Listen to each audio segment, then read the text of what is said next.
Entonces, buenos días para todos. Hoy entonces damos continuidad al tema de propiedades de estadísticos, ¿sí? Entonces hoy iniciamos el capítulo 10 del texto guía que tiene que ver con los conceptos de suficiencia y completez de los estadísticos. Ok. Entonces, en la clase de hoy vamos a hacer énfasis en el concepto de suficiencia.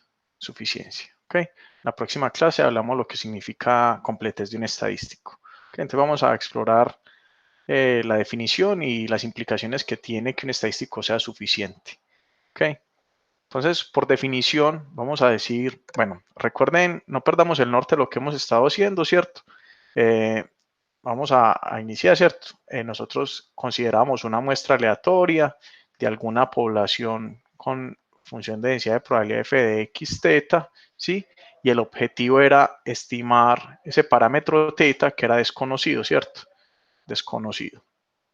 Ok, entonces hemos querido cómo estimar teta. Listo. Cómo estimar teta. Estimar teta. ¿Sí?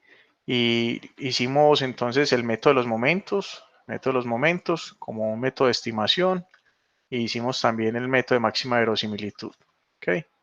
Máxima verosimilitud para estimar el parámetro. Listo. Y después veíamos propiedades del estimador, ¿cierto? Del estimador. ¿Ok? Estimador. Entonces, hasta ahora, ¿qué propiedades hemos visto? ¿Sí? Que sea insesgado,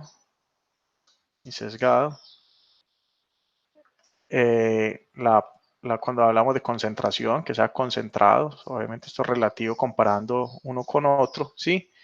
Y que sean de poca varianza, ¿sí? De mínima varianza. Mínima varianza. Ok, listo.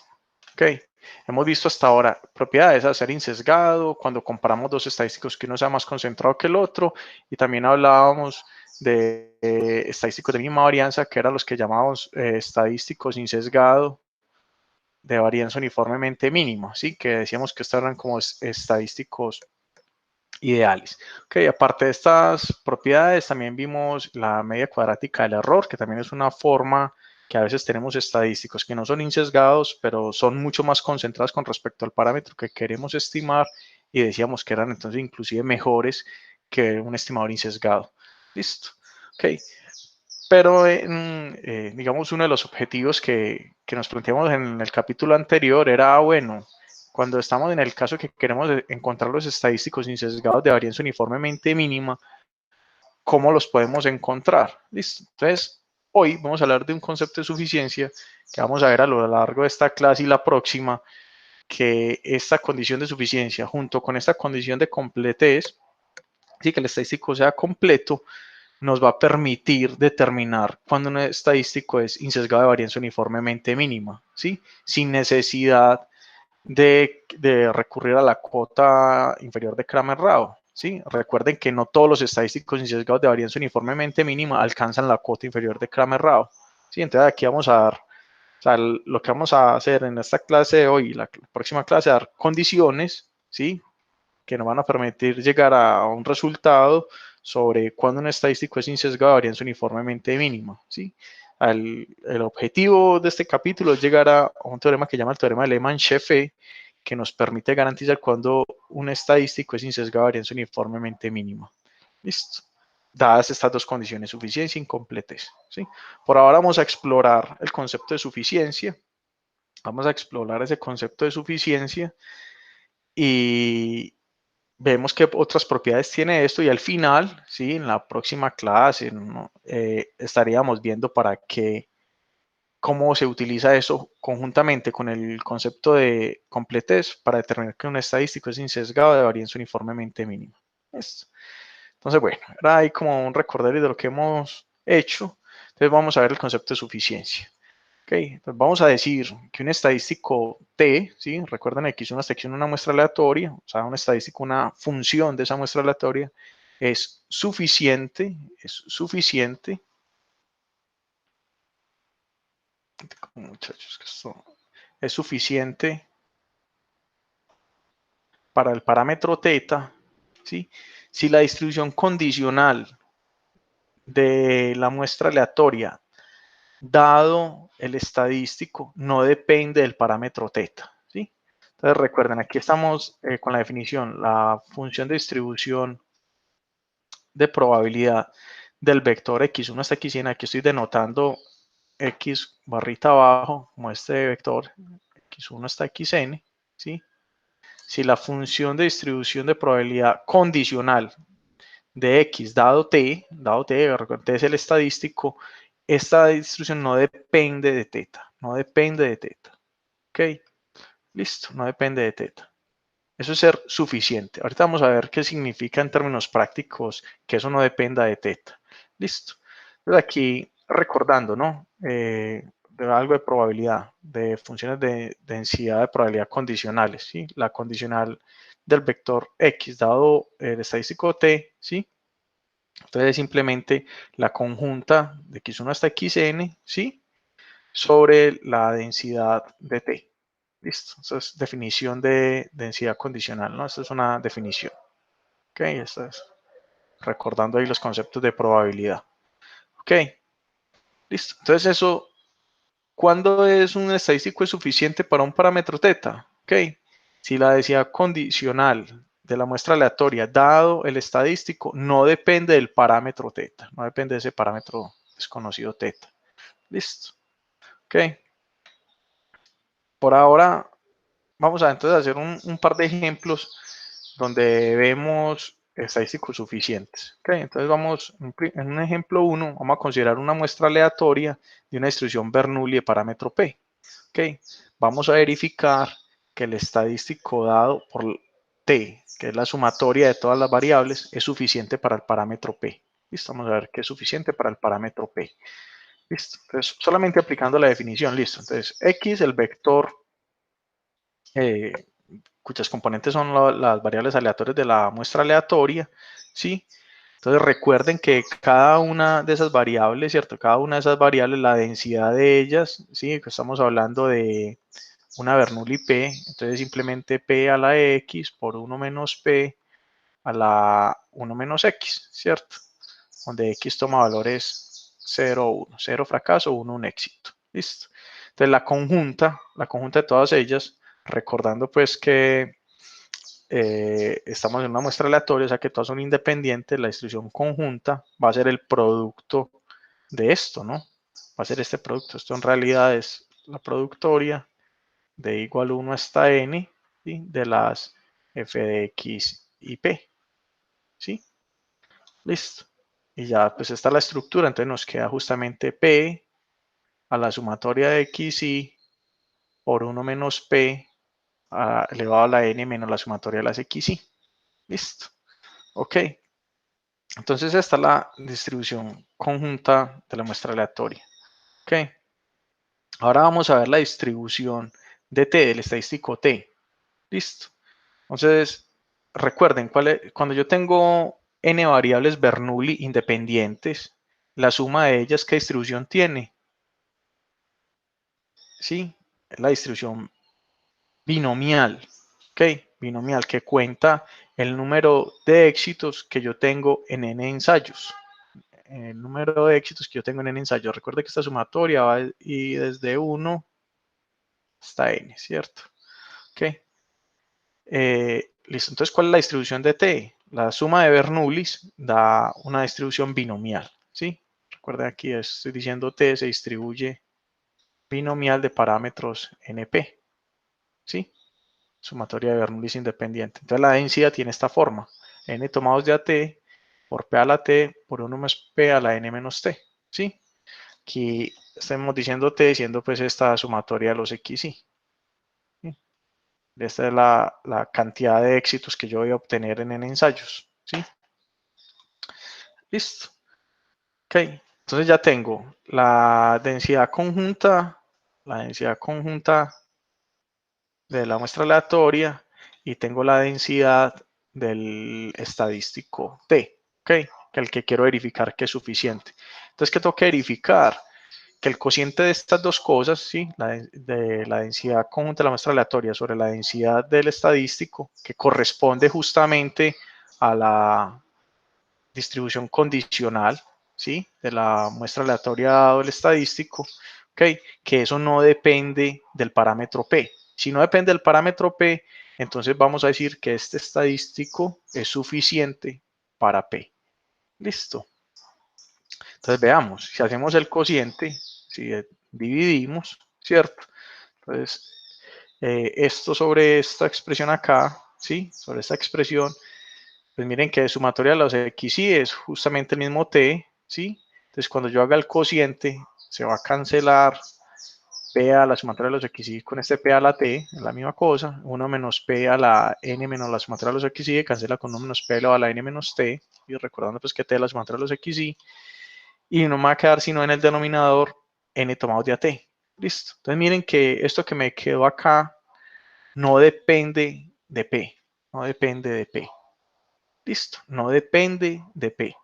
Entonces, por lo tanto, yo ya puedo afirmar, ok, entonces la sumatoria de los X y ese estadístico es suficiente para P. Es suficiente para el parámetro P. Ok. Pero, ¿qué significa ser suficiente para P? Aprovechemos este ejemplo para hacer una interpretación práctica. ¿Qué estoy diciendo? Recuerden que este cociente que yo tengo acá, ¿sí? En realidad esto es la distribución condicional de la muestra, dado que yo conozco el valor del estadístico, ¿cierto? Ok. Hasta aquí C. Listo. Esta definición que yo tengo acá, estos valores dado T. ¿Sí? Esto es esta igualdad. O sea que yo que estoy diciendo que si yo quiero, yo ya conozco cuánto me dio el estadístico T. Listo. Digamos que usted aquí hizo 10 experimentos en una Bernoulli P, ¿cierto? Usted hizo 10 experimentos, saqué N a 10 y que de esos 10 experimentos usted tuvo 7 éxitos. 7 éxitos. Listo. O sea que T es igual a 7. Listo. Recuerde que T es la suma de los éxitos que usted tenga, ¿no? Entonces T es igual a 7. Listo. Entonces, pero si usted se quiere preguntar por cualquier otra cosa de esa muestra, ¿sí? ¿Cuál es la probabilidad de que el primero haya sido un fracaso, que el segundo haya sido un fracaso, que el tercero haya sido un fracaso y que los últimos 7 hayan sido éxitos? ¿Sí? Si usted quiere conocer la probabilidad de que eso ocurra, dado que usted ya conoce cuántos éxitos tuvo, lo que nos está diciendo esta formulita aquí, mire, esa probabilidad no depende del parámetro P. ¿Sí? O sea que lo que usted quiera conocer de la muestra, la información que usted quiera conocer de la muestra aleatoria, ¿ok? Dado que ya conoce el valor del estadístico, eso no depende de P. No depende de P. En ese sentido decimos que el estadístico T es suficiente para el parámetro P. O sea, yo no necesito saber quién es P para poder calcular esta probabilidad. Sí, miren que esa probabilidad era simplemente 1 sobre n tomado de AT. Listo, 1 sobre n tomado de AT. Yo no necesito conocer a P para poder calcular esta probabilidad. Ok, por eso es que uno dice T es suficiente para P. Listo, T es suficiente para P, porque la información de la muestra, dado que yo ya conozco el valor del estadístico, no depende de P. No depende de P. ¿Sí? Entonces, digámoslo así en palabras. T permite conocer toda la información que una muestra tiene sobre el parámetro P. Listo. Profe, Dígame. o sea que lo que yo busco, pues ahí en esa formulita que tenés encerrada en rojo, pues yo Sí. estoy pensando que lo que buscamos es que algo en la formulita de arriba, cuando estamos haciendo eso, nos dé como independiente del parámetro, ¿no? Eh, aquí en esta fórmula que tengo aquí en rojo, usted me está diciendo que me da independiente del parámetro. Independiente en el sentido funcional. O sea, en el Sí, sentido de que no dependa de que ahí no esté T, pues, que ahí no esté P.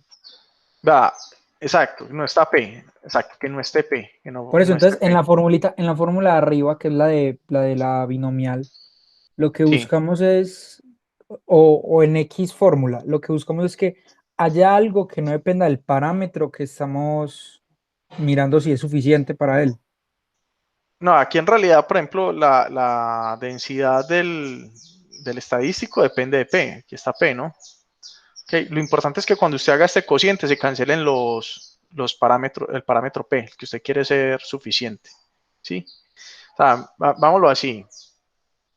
Voy aquí a agregar una nueva página. Aquí, o sea, para ese ejemplo que tenemos aquí, vamos a hacer un caso concreto. ¿Sí? Vamos aquí, un ejemplito aquí más sencillo. ¿Ok? Digamos que usted va a hacer un experimento. Usted va a tirar una moneda 5 veces. ¿Ok? Usted va a tirar una moneda 5 veces. 5 veces. ¿Ok? Cada una de esas variables puede ser 1 o 0. ¿Sí? 1 si es cara. Y vamos a decir que eso ocurre con probabilidad P, que no sabemos quién es. Y 0 con probabilidad 1 menos P. Ojo, no conocemos P. Desconocido. Desconocido. Listo. Ok. Entonces, digamos, usted hizo el experimento. Ok, usted hizo el experimento y obtuvo que el primer valor fue 0. Bueno, no, mejor aún. Usted hizo el experimento y obtuvo unos valores. Listo, usted hizo el experimento 1 o 0, ¿no? 1 o 0. Vamos a poner aquí, obtuvo 1 o 0. La segunda vez que le tiró la moneda fue 1 o 0. La quinta vez que tiró la moneda fue 1 o 0. Ok, listo. Yo no le voy a decir cuáles fueron los valores. Listo. Pero usted sabe, si nosotros llamamos T, sea T, la sumatoria de las XY, y digamos que esto usted le dio 3. Listo. Lo único que usted sabe es que la sumatoria de las XY da 3. Listo. Entonces lo que le están diciendo, mire, si usted quisiera calcular la probabilidad de que el primero haya sido 0, que el segundo haya sido 0, que el tercero haya sido 1, que el cuarto haya sido 1 y que el quinto lanzamiento haya sido 1, o sea, cara, pues cierto. Para esto, ¿eso con qué probabilidad ocurre? Esto ocurre con probabilidad P a la 3 por 1 menos P a la 2. Ok, o sea, este 1 menos P es que haya sido sello, ok, entonces 1 menos P al cuadrado. Que la tercero haya sido cara P, cuarto haya sido cara P, quinto haya sido cara P, entonces me queda P a la 3 por 1 menos P a la 2, ¿cierto? Esta probabilidad, esto obviamente depende de P, pero no conozco P, ¿cierto? Depende de P. Listo. Ojo, entonces hasta ahí. Ok. Pero si usted sabe que, o sea, si usted quiere calcular la misma probabilidad, ok, x2 sea 0, x3 sea 1, x4 sea 1 y x5 sea 1, pero dado que usted ya sabe que t, dado que usted sabe que t le dio 3, ok, o sea, usted quiere calcular esa probabilidad y lo que están diciendo esta formulita aquí arriba, cuando usted hace el cociente de esas dos densidades, ¿cierto? Esto le da 1 sobre n tomado de AT, o sea que esto le da 1 dividido 5 tomado de A3. Listo. Entonces, mire, usted pudo calcular, cuando usted conoce el valor del estadístico, en este caso el estadístico es T, la sumatoria de las XY, ¿cierto? Cuando usted conoce el valor del estadístico, usted puede calcular esa probabilidad, esta probabilidad que usted no conoce, ¿ok? Pero cuando usted tiene el valor del estadístico, dado que este valor del estadístico, usted puede encontrar el valor, ¿sí? Para que esto aquí no depende de P, o sea, ya es el numerito, no depende de P, ya es el valor numérico de la probabilidad. Listo. Entonces, por eso es como que, bueno, yo no conozco el parámetro, yo no conozco P es desconocido, ¿ok? Listo. Pero cuando yo tengo esta información, o sea, la sumatoria de esos valores, no sé quiénes sean los valores, no sé cuántos X1, no sé cuántos X2, pero yo sé que la suma de todos ellos es 3. Ok, cuando yo conozco esa información, preguntarme por cualquier información de la muestra, ¿sí? Yo puedo obtener esa información sin necesidad de conocer el parámetro, ¿sí? O sea, cuando digo conocer la información es a conocer la probabilidad de algún evento, de alguna ocurrencia en ese experimento, dado que yo ya conozco el valor del estadístico, para yo calcular esa probabilidad no necesito conocer el valor de P. Listo. En ese sentido es que uno dice, el estadístico T, que es la sumatoria de las XY, ¿sí? Es suficiente para P, ¿sí? ¿En qué sentido? Que si yo conozco el valor de este estadístico, para yo preguntarme por cualquier cosa acerca de la muestra, yo no necesito conocer a P, no lo necesito conocer. Si yo conozco esto, no necesito conocer a P. Ok, en ese sentido es la palabra suficiente. Listo. Ok, bueno, Porque ahí sí quedó clarísimo, entonces. perfecto. Básicamente Bueno, buscamos independencia, ¿no? Pues de algo que no conocemos. Necesitamos la manera de hallarlo sí, sí, sin utilizarlo. ok, sí, perfecto. Pero ojo con cuando utiliza la palabra independencia, o sea, entiendas independencia, es como que no lo voy a necesitar. No Es como para necesitarlo, sí, sí, no, sí. exacto, para no mezclar los términos que nosotros hemos usado independencia, pero para el concepto de independencia entre variables aleatorias, no es en ese sentido, ¿cierto? O sea, ok, como tener claridad en las palabras que usamos. Sí, pero sí, es correcto, pues, la independencia en el sentido de que no depende del valor del parámetro, yo puedo calcular las probabilidades, ¿sí? Independiente, ojo con la palabra independiente, ¿cierto? O sea, sin necesidad de conocer el parámetro, ¿ok? No lo necesito conocer. Bueno, muy bien. Entonces el concepto de suficiente, ¿ok? Listo. T me permite conocer toda la información que una muestra tiene sobre el parámetro P. Listo. Entonces, eso es dicho en términos matemáticos, ¿cierto? Matemáticos, más estrictamente hablando, el estadístico T es suficiente para el parámetro teta si la distribución condicional, ¿sí? De mi muestra aleatoria, dado el estadístico, no depende de teta, no depende de teta, ¿sí? Cuando yo calcule la densidad condicional, ¿sí? Dado el estadístico, esto no depende de teta, no depende de teta, ¿ok? Me va a dar algo que no depende de teta. Listo. Ese será el ejemplo 1. Bien. Sigamos acá. Y vamos a hacer un segundo ejemplo. Y vamos a considerar una muestra aleatoria de una distribución exponencial de parámetro teta. Y mostremos que el estadístico, la sumatoria de ellos, de las variables, esta sumatoria de igual 1 hasta n de las x, es suficiente para teta. Listo. Ok, entonces antes de hacer esto, recuerden que si estamos en una distribución exponencial de parámetro teta, la densidad, la densidad, opa, la densidad de una exponencial de parámetro teta es 1 sobre teta, ¿cierto? Por e a la menos x sobre teta. Ok, listo. Y si yo quiero entonces la conjunta de la muestra aleatoria, ¿cierto? Esto es la productoria de igual 1 hasta n de estas densidades, ¿cierto?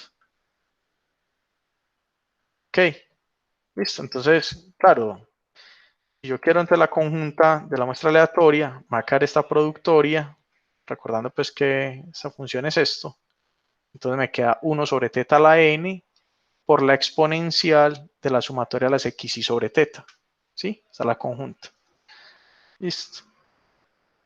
Ok, esa es la conjunta. Ahora, tengo que encontrar la distribución de este estadístico. Vamos a llamar este estadístico T, la sumatoria de las XY. Sumatoria de las XY. Entonces, recuerden que cuando yo tengo exponenciales independientes, la sumatoria de las exponenciales es una distribución gamma de parámetros teta n. ¿Sí? Recuerden, eso lo hicieron incluso en el parcial, en el primer parcial. ¿Sí? Cuando yo tengo n exponenciales independientes, la suma de las exponenciales es distribución gamma de parámetro teta, el mismo teta de la exponencial, y el segundo parámetro de la gamma es n. Listo. Ok. Entonces, sabiendo que la densidad es una gama de parámetros teta n, pues vamos allá a la formulita de la densidad de la gama. Entonces, la función de densidad de probabilidad de t está dada por esta expresión. ¿Sí? Por esa expresión. Listo. Entonces, ahora hagamos el cociente entre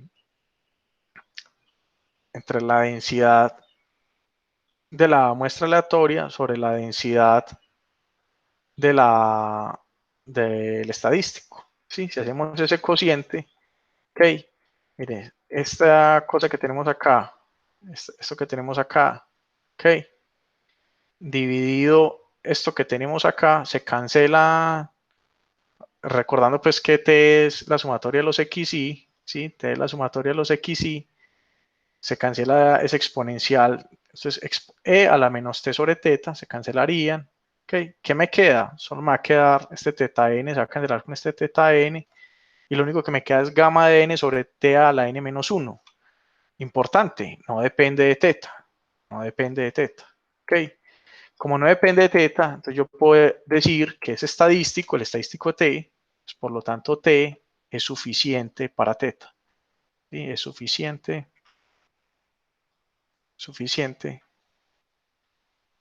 para teta, ¿sí? Recuerden pues que esto que tenemos acá, para recordar la definición, esto no es más que la densidad condicional de la muestra aleatoria dado t, ¿cierto? Ok, dado t. Esto dado t. ¿Sí? La densidad condicional no depende de teta, ¿sí? Entonces t es un estadístico suficiente para teta. Bueno, pues ya es como suficientemente claro para la... Profe, Hola. diríamos entonces que cuando esa división no nos dé nada, significa que no es suficiente para teta. O bueno, para el parámetro. Si lo que a usted le queda después del cociente, ¿cierto? Si usted hace ese cociente y esto le queda dependiendo, aquí le queda un teta en alguna parte, entonces yo no puedo decir que el estadístico t, ¿sí? Que el estadístico t es suficiente para teta. No va a ser suficiente porque esa densidad va a quedar dependiendo de teta, ¿sí? La densidad condicional queda dependiendo de teta. Cuando digo, recuerde, suficiente es que, bueno, la densidad condicional no depende de teta. Ok, aquí en esto no involucra teta en ninguna parte. Entonces, listo, es suficiente. Si aquí estuviera multiplicado por teta o dividido por teta, alguna cosa que está dependiendo de teta, entonces, ¿qué puedo decir? Bueno, como la densidad condicional de la muestra aleatoria dado el estadístico depende de teta, entonces, perdón, el estadístico no es suficiente para teta, no va a ser suficiente para teta. Listo. Ok. Pero aquí como no tiene teta por ninguna parte, entonces listo, t es suficiente para teta. Listo. Y hay una forma mucho más sencilla de determinar cuando un estadístico es suficiente o no. De la misma estructura, ¿cierto? La densidad condicional, que es este cociente. Pues aquí hay un teorema que nos va a decir de manera más sencilla cuando un estadístico es suficiente o no para un parámetro. Listo. Entonces lo que se llama el teorema de factorización de Fisher-Neyman. Okay, cuando usted tenga una muestra aleatoria, bueno, en general sería simplemente x1 hasta xn variables aleatoria con densidad conjunta, esta función, listo. Y t un estadístico cualquiera. Entonces, ¿qué dice este teorema? El teorema dice que el S estadístico va a ser suficiente para el parámetro teta.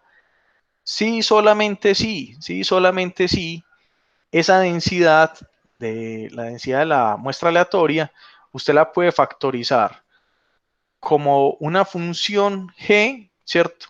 Como una función que depende solamente del estadístico. Mire que esto solamente depende solo de t y teta, ¿ok? Por una función que depende solamente de los valores de la muestra. ¿Listo? Ok, eso es lo que dice el teorema. ¿Ok? Si yo puedo factorizar esta densidad como algo que depende solamente del estadístico y teta, por otra función que depende solamente de los valores de la muestra, entonces ese estadístico t es un estadístico suficiente. ¿Listo? Entonces, observaciones muy importantes en este teorema. G, ¿cierto? Esa función G depende de la muestra, ¿cierto? Pero solo a través del estadístico, ¿sí? Ahorita vamos a ver qué significa eso. ¿Ok? Y esa función h de acá no depende de teta, no depende de teta. Listo. Entonces vamos allá a los ejemplos que habíamos hecho. El ejemplo 1 que nosotros teníamos en el caso de una, recuerden que aquí era el caso de una Bernoulli, ¿cierto? Aquí las variables x y se distribuían Bernoulli P. Entonces la conjunta de la muestra aleatoria queda por esta expresión. P a la T por 1 menos P a la N menos T, eso era lo que teníamos allá arriba, ¿ok? Entonces miren, esta es mi función G, ¿sí? Yo puedo decir que esto está como multiplicado por 1, listo. Entonces aquí tengo mi función G que depende solamente del estadístico y el parámetro, por otra función que depende solo de la muestra, ¿sí? Que en realidad pues no hay esa dependencia así de los valores x1 hasta xn, porque bueno, es una función que para cualquier valores de x1 hasta xn los manda a 1, listo. Entonces, claro, como yo pude factorizar la distribución conjunta de la muestra aleatoria como una función que depende del estadístico y el parámetro por otra función que depende solamente de los valores de la muestra, entonces yo puedo garantizar, ¿sí? De acuerdo al teorema, por teorema, el estadístico T, ¿cierto? Recuerden que T era, aquí T estamos diciendo la sumatoria de las X y, ¿cierto? Entonces T, el estadístico que es la sumatoria de estas variables, es suficiente para P. Es suficiente para P. ¿Sí? Es suficiente para P. Listo. Eso para el caso del ejemplo 1. Y en el último ejemplo que hicimos, recordando aquí el ejemplo que era el de una exponencial de parámetro teta, ¿sí? Está la densidad conjunta de esa muestra aleatoria es esto, 1 sobre teta a la n por exponencial de la sumatoria de las x y sobre teta. Yo también puedo factorizar eso, ¿sí? Yo también puedo factorizar eso, aquí en el ejemplo 2, 1 sobre teta a la n exponencial de menos t sobre teta, lo puedo factorizar como esto por 1, ¿cierto? Entonces mire que esto depende solamente del estadístico y P. Aquí también el estadístico era la sumatoria de los XY, ¿sí? Ok, listo. Entonces es una función que depende del estadístico y del parámetro, perdón, aquí es teta, ¿sí? Teta, que depende solamente del estadístico y el parámetro, por una función que depende solamente de los valores de la muestra. Listo, aquí por 1, ¿sí? Lo multiplicamos por 1. Ahorita hacemos un ejemplo un poquito más interesante. Listo. Pero entonces aquí en esta observación que les decía, la función G depende de los valores de la muestra solo a través del estadístico, ¿sí? O sea, mire que T es la sumatoria de los XY, o sea que también depende, ¿sí? Depende de los X1 hasta XN, pero solamente a través del estadístico, o sea, en el sentido de que yo expreso la función solamente en términos del estadístico, ¿sí? En términos del estadístico. Yo ya sé que T es la sumatoria de los XY, ok. Okay, o sea que también depende de los X, sí, sí, pero solamente a través de esa expresión, la sumatoria de ellos. Listo. Bueno, entonces, claro, como yo tengo esto, listo, entonces por lo tanto, el estadístico T, que es la sumatoria de los X, y es suficiente para teta. Y mire que este teorema es bastante interesante, es porque no tengo que encontrar cuál es la distribución de T, ¿sí? Porque en estos casos que hicimos en el ejemplo 1, en el ejemplo 2, recordando aquí, para el ejemplo 1, para el ejemplo 1, nosotros encontramos fácilmente la distribución de T porque T era la sumatoria de unas Bernoulli y nosotros ya conocemos, la sumatoria de unas Bernoulli tiene distribución binomial. Listo, entonces por eso sabíamos cuál era la densidad de T. En el ejemplo 2, en el ejemplo 2 que teníamos una exponencial de parámetro teta, nosotros sabemos que la sumatoria de exponenciales independientes tiene distribución gamma. Y gracias a que sabemos que la distribución gamma, entonces encontramos fácilmente la distribución de t, ¿cierto? Que es esta expresión aquí. Y ahí ya podíamos hacer el cociente fácilmente y ver que no dependía de teta. Pero en muchos casos no es fácil encontrar la distribución de ese estadístico. ¿Ok? No es fácil encontrar la distribución de ese estadístico. ¿Ok? Y esa es la gran fuerza que tiene el teorema de factorización, que yo no necesito encontrar la distribución del estadístico, yo no necesito saber cuánto es la distribución, cómo es la distribución de t, sino que yo simplemente sí sé que la conjunta, yo la puedo factorizar, o sea, esa expresión que yo tenga de la conjunta de la muestra aleatoria, yo la puedo factorizar como una función que depende del estadístico y el parámetro, por otra función que depende solamente de los valores de la muestra, entonces yo ya de entrada puedo afirmar, T es suficiente para ese parámetro teta. Esa es la fuerza que tiene este teorema, esa es la fuerza que tiene este teorema. Listo. Vamos a hacer este otro ejemplo. El ejemplo, consideremos una muestra aleatoria de una distribución normal con media mu y varianza sigma cuadrado, donde los parámetros mu y sigma cuadrado son desconocidos. Mostremos que estos estadísticos así definidos, el estadístico S definido como la sumatoria de los xy y el estadístico T, la sumatoria de los xy cuadrado, son conjuntamente suficientes para mu y para sigma cuadrado. ¿Listo? Ok. O sea, ¿qué tendría que mostrar? De acuerdo a la definición, que la densidad, ¿cierto? La densidad de x1 hasta xn, dado, bueno, la condicional, ¿cierto? Dado los valores de S y T, dado S y T, ¿sí? Dados S y T, sí, que esto no depende de mu y sigma cuadrado, no depende, sí, si fuera por definición, listo, si fuera por definición, pero vamos a hacerlo utilizando el teorema, ok, teorema, la conjunta de una muestra aleatoria de una normal de parámetros mu y sigma cuadrado, pues recuerden que es simplemente la productoria de las densidades de cada una de las variables, ¿cierto? Que es 1 sobre 2 pi sigma cuadrado a la 1 medio por exponencial de menos 1 sobre 2 sigma cuadrado, que multiplica x y menos mu al cuadrado, ¿cierto? Entonces, si yo hago la productora, me queda esta sumatoria aquí y aquí me queda la n. Listo. Eso ya lo hemos hecho varias veces, inclusive cuando estábamos analizando eso de estimador de máxima verosimilitud, entonces voy a omitir pues esta igualdad, ¿cierto? Listo. Pero ¿qué es lo interesante de esto? Mire, abriendo este xy menos mu al cuadrado, repartiendo esto, entonces me quedaría la sumatoria de los xy al cuadrado, que eso es t, ¿sí? Entonces me quedaría este t aquí, ¿sí? Menos dos veces el primero por el segundo, o sea, menos dos veces mu por la sumatoria de los xy, la sumatoria de los xy es esta variable s, es este estadístico s, más el último término al cuadrado, ¿sí? Este n que sale aquí es por esta sumatoria. Listo. Ok. Entonces, muy bien hasta ahí. Ok, muy bien hasta ahí.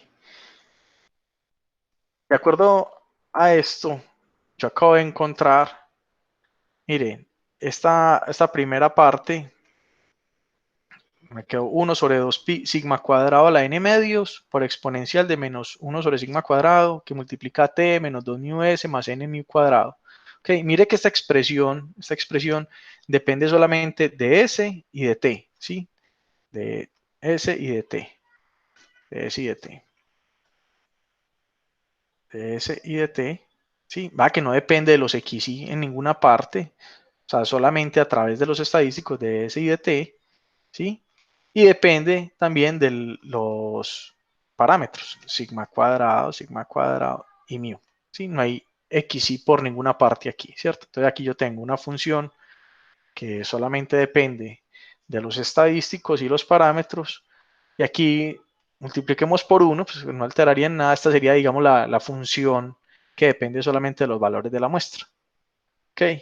Entonces, claro, yo pude factorizar esto así, o sea que yo qué puedo concluir, por lo tanto, el teorema de Fisher-Neyman, S y T, esos estadísticos que tengo acá, S y T, son suficientes, o conjuntamente suficientes, ¿sí? Son suficientes para mu y sigma cuadrado, ¿sí?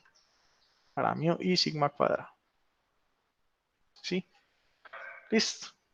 Ok, entonces mire que esto yo lo puedo afirmar, ¿sí? Esto yo lo puedo afirmar, dado que yo logré factorizar esto como una función que depende de esos dos estadísticos y los parámetros por otra función que solamente depende de los valores de la muestra, ¿sí?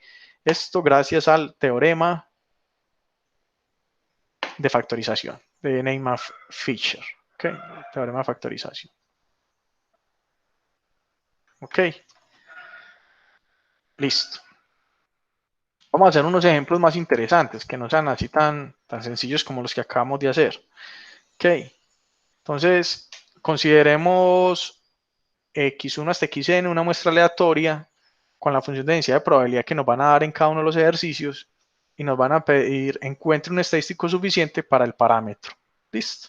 Entonces, el primer ejercicio dice lo siguiente. Considere esta densidad, la densidad f de x teta, siendo teta sobre x a la teta más 1, donde los x son mayores o iguales que 1. ¿Sí? Esta es como la condición. El soporte de esta densidad son de 1 en adelante. ¿Ok? Y el parámetro, el espacio paramétrico es cualquier valor entre 0 y más infinito. ¿Okay? Entonces esto es una función de densidad de probabilidad, una función de densidad de probabilidad ¿okay? Que depende del parámetro teta. Si nos dan una muestra aleatoria, de esa densidad, nos piden encontremos un estadístico suficiente para teta, un estadístico suficiente para teta. ¿Listo? Entonces, veamos. Entonces, para que entiendan que la conjunta es esto, ¿cierto? Miren una cosa, esta densidad que ustedes tienen acá, como en realidad, ¿cierto? Si uno escribiera con todo rigor, la densidad es esto para los x mayores o iguales que 1 y sería 0 en otro caso, o sea, si x fuera menor que 1. Sí, estrictamente hablando de una densidad. Ok, o sea que tranquilamente yo puedo expresar esa densidad, ya la puedo expresar.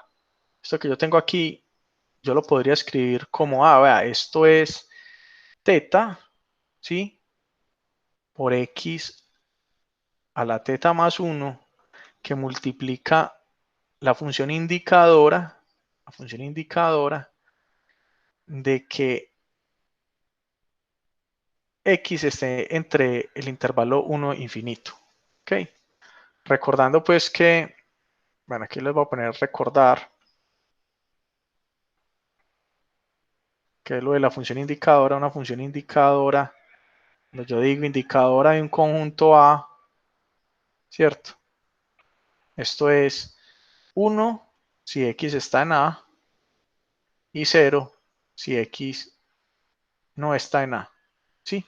Entonces, claro, dado que la densidad es así, teta sobre x a la teta más 1 para los x mayores o iguales que 1 y es 0 si x es menor que 1, yo podría expresar esto todo de así, teta sobre x a la teta más 1 que multiplica a la función indicadora de si x está entre el conjunto 1 e infinito. Para que si x es mayor o igual que 1, la función indicadora me da 1, ¿cierto?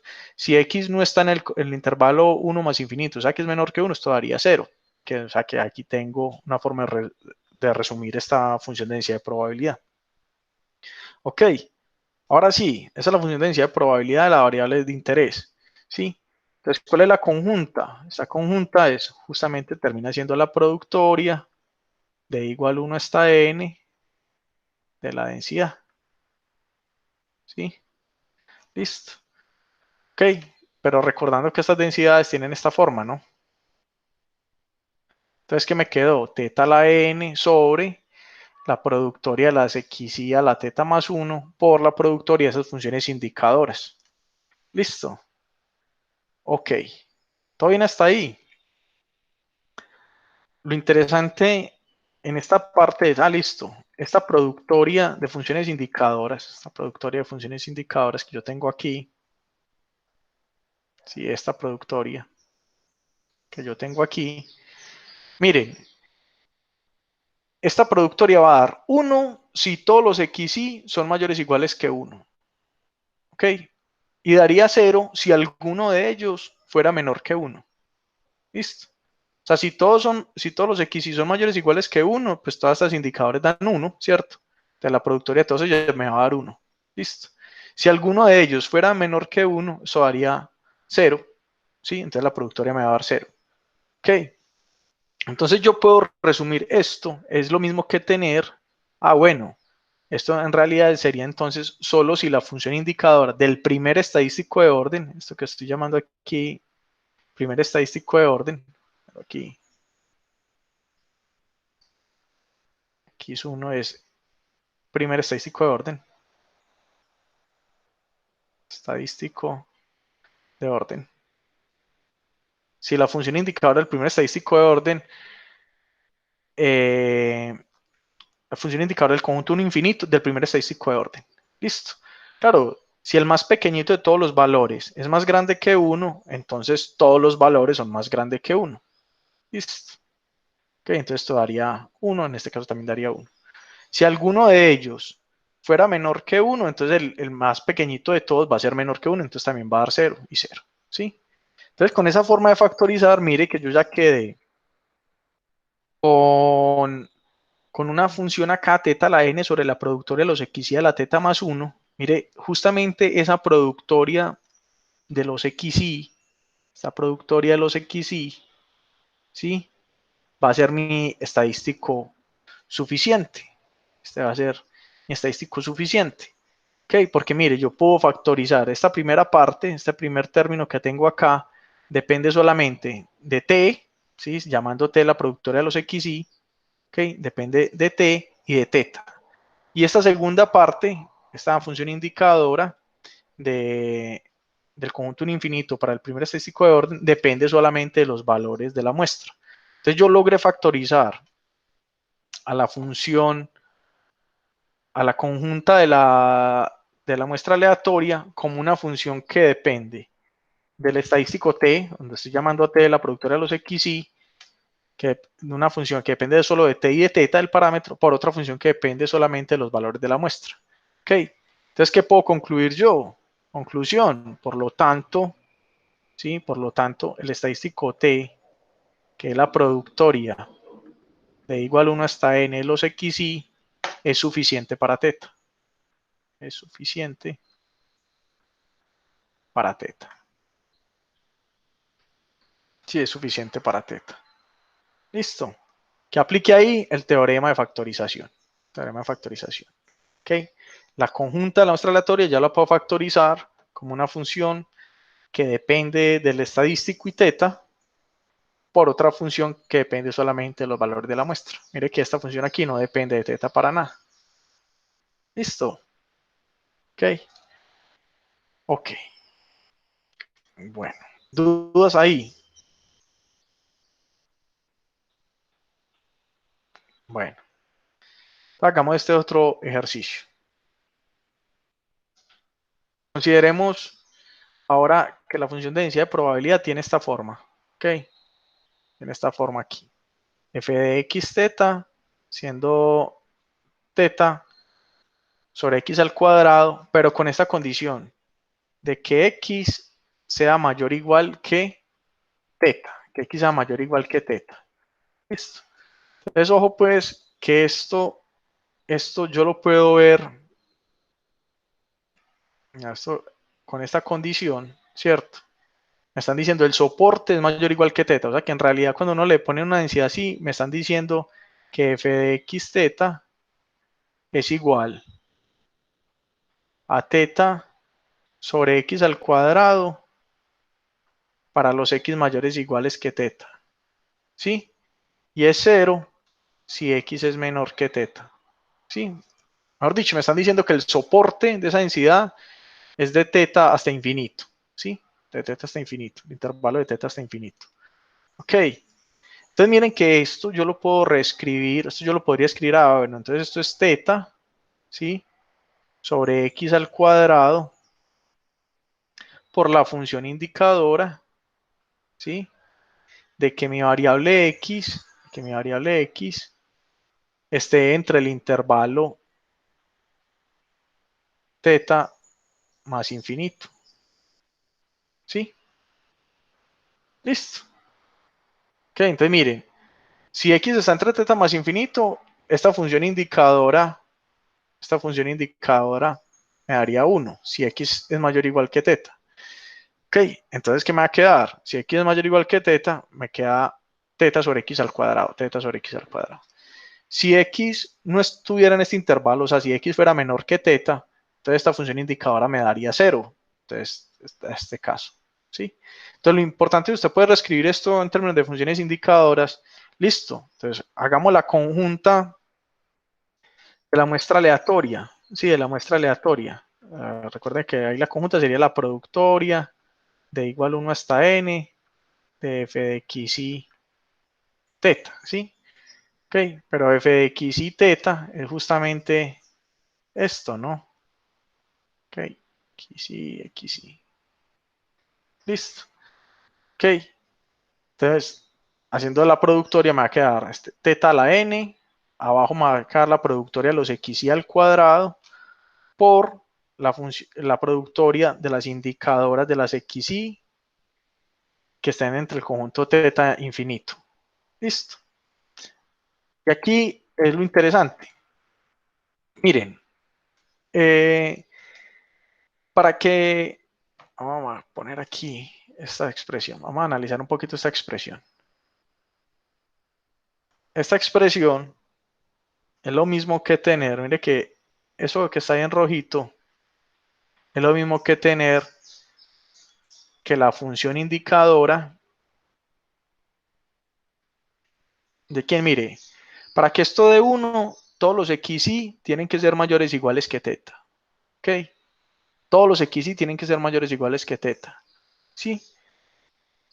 Ok, o sea que eso es lo mismo que decir que el primer estadístico de orden, esté entre el teta e infinito, ¿sí? Porque si el más pequeñito de todos ellos está entre el intervalo teta infinito, entonces todos ellos van a estar entre el intervalo teta infinito, ¿sí? Listo. Ok. Entonces, con esa igualdad, claro, entonces yo ya tengo esa productoria, no es más que la función indicadora de que el primer estadístico de orden está entre el intervalo teta infinito. Aquí tengo teta a la n, y todo está dividido por la productoria de igual a 1 hasta n de x y al cuadrado. Listo.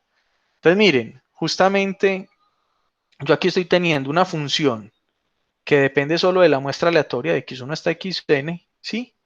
Y aquí tengo una función que depende de teta, que es la función teta a la n por la función indicadora del conjunto teta infinito para el primer estadístico de orden.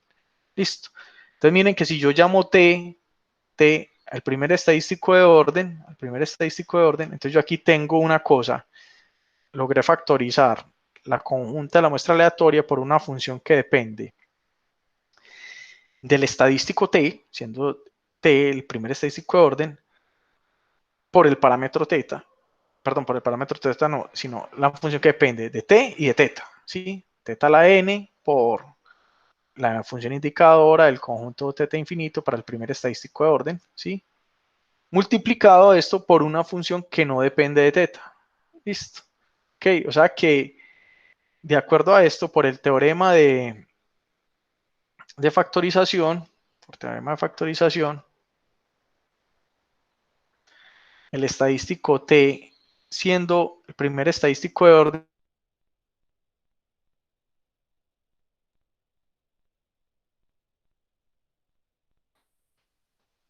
¿sí?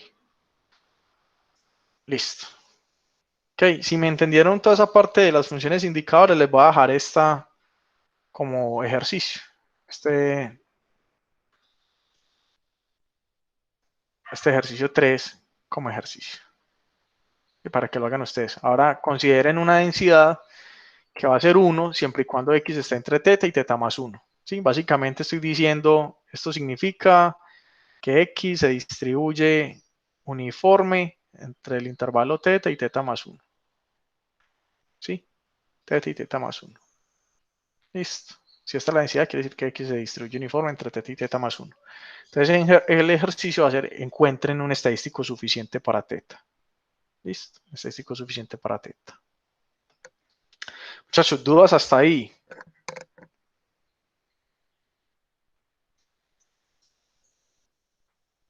¿Todo bien hasta ahí? Bueno, esperemos que sí. Listo. Entonces veamos otras propiedades de los estadísticos suficientes. Entonces hasta ahora, ¿qué hemos visto? Me voy hacia arriba. ¿Qué hemos visto? Haciendo un resumen de lo que hemos visto. Solamente hemos hecho dos cosas. Uno, la definición de lo que es un estadístico suficiente.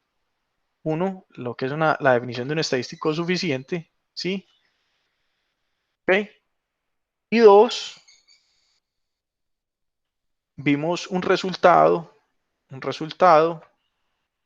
para determinar cuando un estadístico es suficiente o no, ¿sí? Con este teorema de factorización. ¿Ok? Lo otro, simplemente ejemplos, hicimos acá, ¿ok? Y un ejercicio que les quedó para hacer en casa. Listo. Un ejercicio para hacer en casa. Ahora vamos a ver otras propiedades de los estadísticos suficientes que ver con este teorema. ¿Ok? Teorema bien bonito, que les recuerdo pues que les había dicho que los estimadores de máxima verosimilitud tienen propiedades muy interesantes. ¿Ok? Miren una propiedad bien interesante aquí. Cuando usted tiene una muestra aleatoria de una población que tenga función de densidad de probabilidad f de x teta y t, un estadístico suficiente para el parámetro teta, entonces usted puede garantizar que el estimador de máxima verosimilitud del parámetro teta va a ser una función de ese estadístico suficiente t. ¿Sí? O sea, el estimador de máxima verosimilitud del parámetro teta depende de ese estadístico suficiente t. Listo. Y la demostración, demasiado sencilla, pensando en el teorema de factorización. Miren, vamos a, ¿cómo encontraría usted el estimador de máxima verosimilitud? Entonces, aquí, recordando pues esta L de teta, vamos a demostrar quién es el L de teta, ¿sí? Aquí voy a poner, escribir aquí, la función de verosimilitud.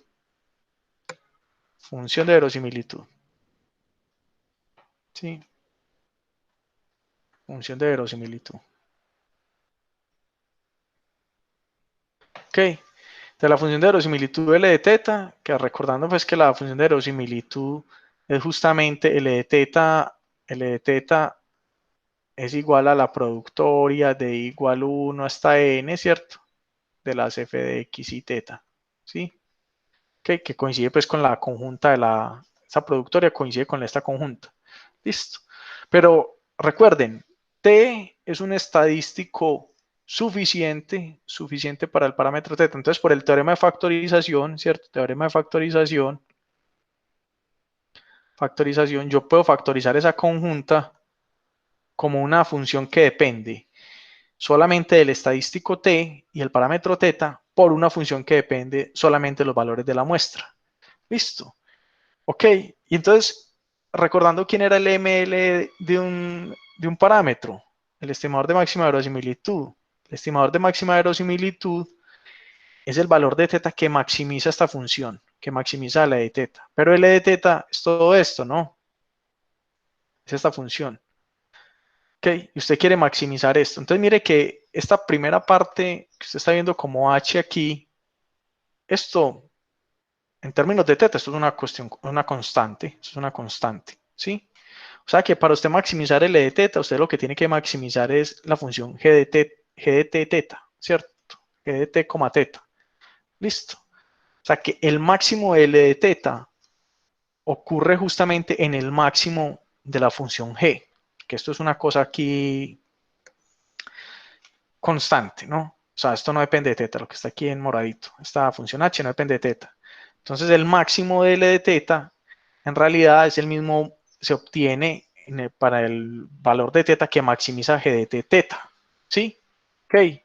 O sea, que el valor máximo de L de teta depende solo de t. Depende solo de t. ¿Sí? ¿Qué quiere decir eso? Entonces, el valor que lo maximiza, que es el estimador de máxima verosimilitud, ¿sí? Es una función, este es el estimador de máxima verosimilitud de teta, y que lo llamamos teta gorro, va a quedar dependiendo de t, va a quedar solamente dependiendo de t. O sea, es una función, que llame S, una función cualquiera de t, ¿sí? Teta gorro, función de t, es función de t, función de t. Listo. Ese es simplemente entonces un resultado que relaciona los estadísticos suficientes con los estimadores de máxima verosimilitud.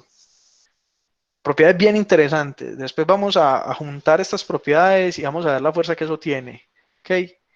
Entonces, ¿qué dijimos? Yo tengo un estadístico suficiente para un parámetro teta. Entonces, el estimador de máxima verosimilitud de teta va a depender de ese parámetro, de ese estadístico suficiente. ¿Sí? Depender en el sentido funcional. Es una función del estadístico suficiente. Ok. Bueno, entonces, aquí a modo de ejemplo, unas cosas que ya hicimos. Hace poco vimos, ¿sí? Que el estadístico S, definido como la sumatoria de los xy, y el estadístico T, definido como la sumatoria de los xy cuadrado, son conjuntamente suficientes para mu y sigma cuadrado en el caso de una población normal de media mu y varianza sigma cuadrado. ¿Sí? Listo, eso lo vimos hace poco en un ejemplo. Ok, y en clases pasadas también mostramos que los estimadores de máxima verosimilitud de mu y sigma cuadrado, esta es son la media muestral, que sería entonces la sumatoria de los xy sobre n, o sea, teta 1 gorro, que esto es simplemente la media muestral, ¿sí? La media muestral, que sería entonces S sobre N, ¿sí? Y también sabíamos que lo que habíamos llamado Sn barra, ¿se acuerdan? Sn barra cuadrado, que esto era el estimador de máxima verosimilitud para sigma cuadrado, ¿sí? Recordemos que teta gorro igual a x barra, teta 1 gorro, es el ml de mu, y Sn al cuadrado, que estoy llamando aquí teta 2 gorro, es el ml de sigma cuadrado, respectivamente. ¿Ok? Listo. Entonces, y si se fijan, claro, la media muestral no es más que la sumatoria de los xy sobre n, la sumatoria de los xy sobre n. Entonces miren que depende del estadístico S, ¿sí? El estimador de máxima verosimilitud depende en el sentido funcional, pues cierto, o sea, es una función de S, ¿sí? ¿Qué hace con S? Lo divide entre n. Listo. Y el estimador de máxima verosimilitud para sigma cuadrado, ¿sí? Que es esta expresión que tenemos aquí, simplificando un poco, me quedaría la sumatoria de los xy al cuadrado sobre n menos la sumatoria de xy sobre n al cuadrado. ¿Sí? Esto ya lo habíamos hecho por allá. Entonces miren que también teta cuadrado depende de t y de s. Y quedan en función de t y de s. Listo. Los estimadores de máxima verosimilitud son funciones de los estadísticos suficientes. Son funciones de los estadísticos suficientes. Una propiedad bien interesante de los estadísticos suficientes. ¿Okay? Repito, los estimadores de máxima verosimilitud de los parámetros son funciones de los estadísticos suficientes para esos parámetros. Listo, eso es lo que dice el teorema. Okay. Bueno, ¿dudas hasta ahí? ¿Todo claro? Bueno, entonces, para terminar, para que vean la fuerza que tienen los estadísticos suficientes, ok, recuerden que nosotros hemos querido buscar, vamos a poner aquí una observación, ok, observación, ¿sí? Muchas veces, en ocasiones queremos encontrar, digamos, queremos encontrar estimadores insesgados de varianza uniformemente mínima para un parámetro teta, ¿cierto? Para un parámetro teta. Nos vamos acercando a esa pregunta, ¿sí? Les voy a decir aquí, qué relación tiene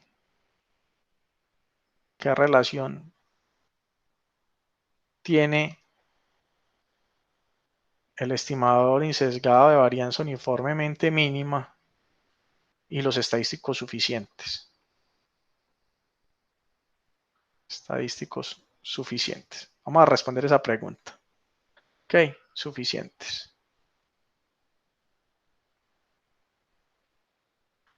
Sí. En realidad esa pregunta la vamos a responder totalmente en la próxima clase, ¿cierto? Pero el siguiente resultado nos da luces de la relación que tienen los estimadores de mínima varianza con los estadísticos suficientes. Y se llama el teorema de Rao-Blackwell. Ok, teorema de Rao-Blackwell. Okay. Lo voy a colocar acá. Súper importante el teorema. Ok, que va a ser pues como la base para mostrar el teorema de Lehmann-Scheffé, que va a ser pues como el objetivo de la próxima clase, tenemos este teorema aquí. ¿Okay? Entonces quiero, leanlo, lean este teorema y interpretemos lo que está diciendo este teorema. ¿Okay? Mire, el teorema de Rao-Blackwell, ¿okay? Dice, si usted tiene una muestra aleatoria, ¿okay? De una función de densidad de probabilidad f de x teta, ¿okay? Y ese es un estadístico suficiente para ese parámetro, para el parámetro teta, ¿okay? Si usted tiene cualquier estimador t, un estimador t, que sea insesgado para tau de teta, ¿ok? Y si usted considera un nuevo estadístico, vamos a llamar t estrella, siendo el valor esperado del estadístico t, de ese estadístico t que usted encontró, recuerde t un estadístico insesgado para tau de teta, entonces si usted, vamos a llamar t estrella el valor esperado de t, condicionado al estadístico suficiente S, ¿sí? S, un estadístico suficiente, ¿sí? S, un estadístico suficiente, y T insesgado para tau de teta. Listo.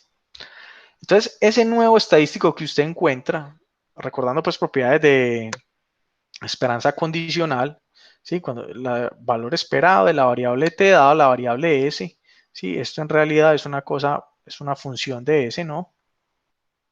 Función de s, una función de s, ¿sí? Entonces yo voy a tener, lo primero que es el teorema es que ese nuevo estadístico, ¿sí? Que depende de s, que es una función de s, va a ser también insesgado para tau de teta, ¿sí? Recuerde que t, el estimador insesgado de tau de teta. Entonces este nuevo estadístico que voy a llamar t de estrella, como el valor esperado de t dado de s, también es un estimador insesgado para tau de teta. Importante. ¿Ok? T de estrella es una función de s, eso ya es claro de acá, pero lo importante no es tanto que sea una función de s, sino que no va a depender de teta. ¿Ok? ¿Ok? T estrella no depende de teta, no depende de teta. Eso en virtud de que S es suficiente para teta.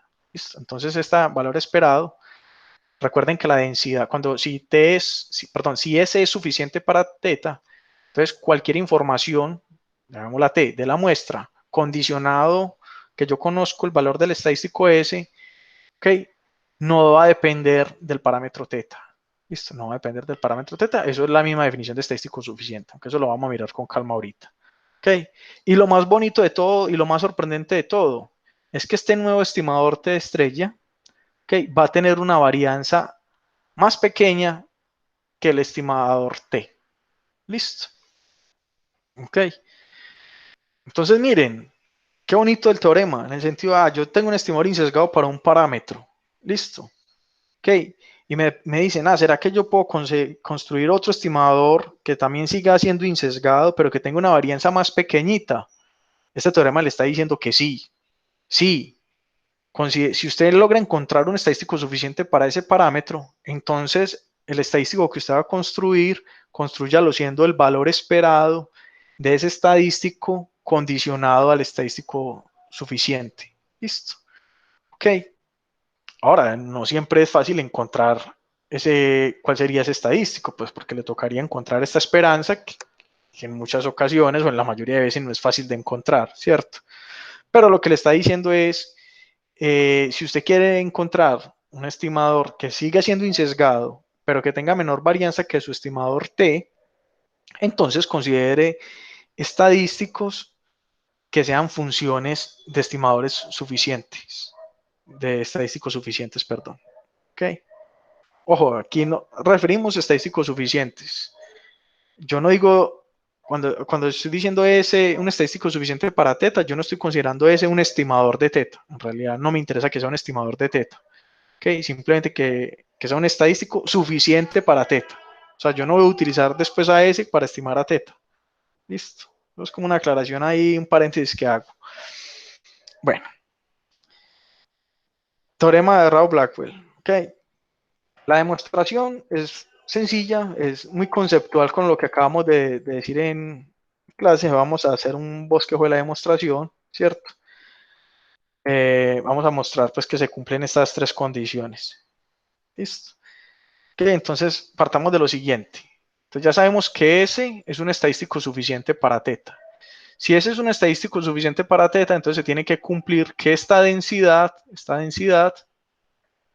ok, la condicional de t dado S no depende de teta. ¿Por qué? Porque S es suficiente. ¿Sí? S es suficiente.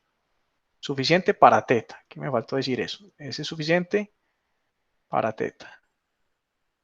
¿Sí? Es suficiente para teta. Ok, entonces si yo considerara T estrella de S como la esperanza de T dado el valorcito S, ¿sí? Esto no va a depender de teta. ¿Por qué no va a depender de teta? ¿Cierto? Justamente por lo que acabamos de decir, que esta densidad no depende de teta. ¿Por qué no depende de teta? Vamos a hacerlo, a escribir. Si uno fuera a calcular esto, le tocaría por definición de esperanza, esto sería la integral, si estoy integrando sobre todo los valores posibles para t, ¿sí? De la integral de t, ¿sí? Definición de valor esperado por la densidad de t dado s en t. Ok, esto. Ok. Claro, entonces esto no depende de teta, ¿cierto? Esto no depende de teta. Entonces cuando yo integre esto, pues tampoco me va a quedar dependiendo de teta. Esto no tiene tetas por ninguna parte. Entonces esto no depende de teta. Listo. Toda esta esperanza no va a depender de teta. ¿Okay? Porque eso es para S minúscula, pues para un valor específico del estadístico S. O sea que por lo tanto, el estadístico T estrella, que es definido como la esperanza de T dado, ¿sí? El estadístico S, una variable aleatoria, va a ser una función de S, va a depender solamente de S, ¿sí? Pero no depende de teta, ¿sí? Que es lo que dice esta cuestión 2, ¿sí? La cuestión 2. T estrella es una función de S que no depende de teta. Listo. Ahí queda aprobada la afirmación 2. Listo. Ahora miremos qué es un estimador insesgado de tau de teta. Sí, muy fácil, ¿no? Calculemos entonces la esperanza de T estrella. La esperanza de T estrella, recordando que T estrella es esta esperanza de T dado S. ¿Sí? Entonces me queda la esperanza de la esperanza de T dado S. ¿Ok? Esto es una propiedad de esperanza condicional. Propiedad de esperanza condicional. Que me imagino que la han utilizado bastante pues allá en el curso de probabilidad y en el curso de procesos estocásticos, ¿sí? La esperanza de una variable, la esperanza de t, yo la puedo ver como la esperanza de la variable condicionada a otra variable. Listo. ¿Ok? Entonces me queda que es igual a la esperanza de t, pero recuerden que t, habíamos dicho t es un estimador, t es insesgado para tau de teta, o sea que el valor esperado de t es igual a tau de teta, ¿sí? Habíamos dicho t insesgado. Insesgado. Y o sea que de tau de teta. O sea que esta esperanza me da tau de teta, ¿sí? O sea que, ¿qué acabo de decir? La esperanza de T estrella también es tau de teta. ¿Ok? O sea que T estrella es insesgado para tau de teta. Listo. Ahora mostremos que T estrella tiene menor varianza que T. T estrella tiene menor varianza que T. Listo. Otra vez. ¿Quién es la varianza de T? Sí, propiedades de esperanza condicional. Propiedades de varianza condicional. O esperanza condicional.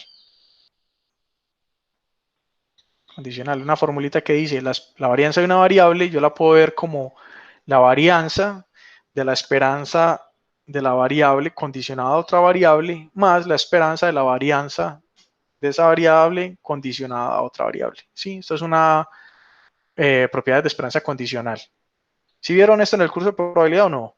Esta igualdad, esta y esta.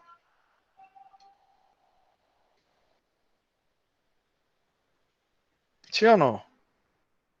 Bueno, si no, ahí tienen que ir recordando. Muy bien. Entonces, claro, usted tiene la varianza de t es esto. Muy bien.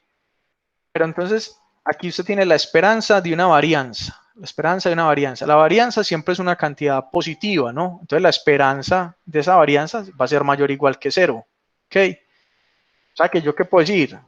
Por tanto, la varianza de t va a ser mayor o igual que la varianza de la esperanza de t dado S, ¿sí? Que estoy simplemente quitando este término, ¿sí? Si quito este término, entonces me va a quedar mayor o igual que la varianza de esperanza de t dado S, y recordando que esto que hay aquí adentro es justamente esperanza de t dado S, es lo que yo definí como mi estadístico t estrella. ¿Sí? Entonces me quedó la varianza de t estrella. Conclusión, mira, ¿qué llegamos? ¿Qué llegamos? Por lo tanto, la varianza de t estrella, ¿sí? La varianza de t estrella es menor o igual que la varianza de t. ¿Sí? Entonces ahí encontré,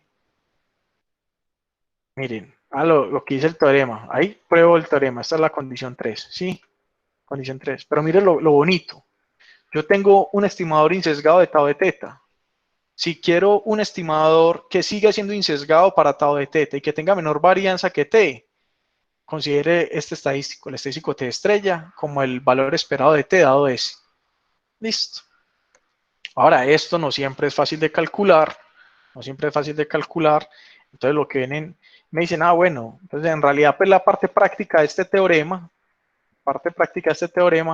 es, si usted desea buscar estadísticos insesgados y con menor varianza, busque en los estadísticos que sean funciones de estadísticos suficientes. ¿Ok?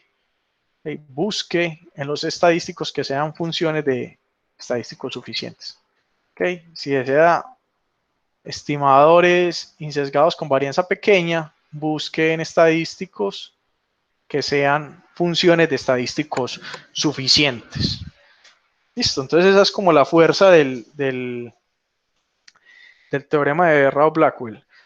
Aunque realmente vamos a ver pues en la próxima clase, ¿sí? Que este teorema va a ser, digamos, el paso intermedio para demostrar el teorema Lehmann-Scheffé, que es el que nos va a decir exactamente cuál es el estimador insesgado de varianza uniformemente mínima, ¿cierto?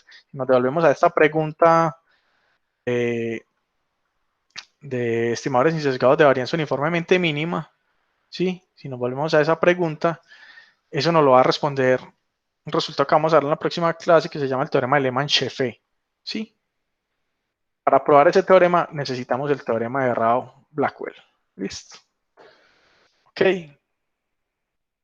Ok. Entonces, la clase es un poco más teórica, que consiste básicamente en la definición de estadístico suficiente. Estadístico suficiente.